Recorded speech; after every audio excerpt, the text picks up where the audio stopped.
Volia aclarir que aquesta moció va ser presentada per Xavier Rius com a portaveu del grup Compromís, però que la resta de grups del govern, tant del Partit Socialista com València en Comú com Esquerra Unida a Madrid, aleshores és una moció conjunta de tot l'equip de govern i no és més que una moció de suport al model de l'ensenyament plurilingüe perquè l'alumnat del valencià pugui acreditar coneixements de valencià, castellà i anglès.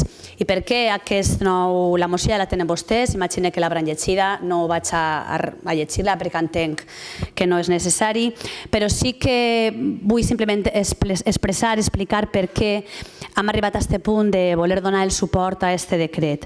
Entenem que és important donar suport perquè és un decret que aposta per l'anglès clarament i el plurilingüisme amb un rigor educatiu i sense ocurrències, perquè la base pedagògica d'aquest decret és tant pedagògica com acadèmica, està avalada per les universitats amb aportacions del sector educatiu, cosa que el PP no va utilitzar mai cap criteri ni pedagògic ni es va posar mai al costat dels nostres ensenyants i per tant es va ficar a tot el sector en contra. També partim d'una situació actual dels centres, de la situació que tenim actualment en realisme, respectant la diversitat i la particularitat que podem trobar arreu de les comarques del País Valencià.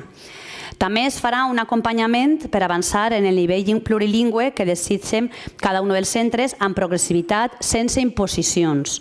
El punt de partida, el punt en què es trobem és molt important, però encara és molt més important tindre en compte el lloc d'arribada.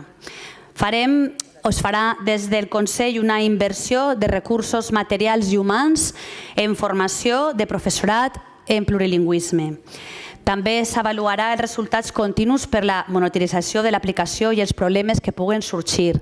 S'acreditarà el coneixement d'anglès i de valencià de l'alumnat des de la pròpia administració.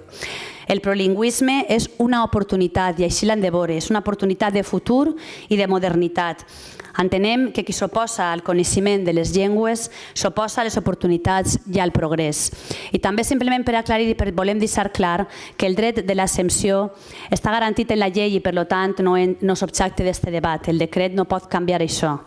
Qui té dret a l'exempció perquè la llei així ho diu continuarà tenint-lo.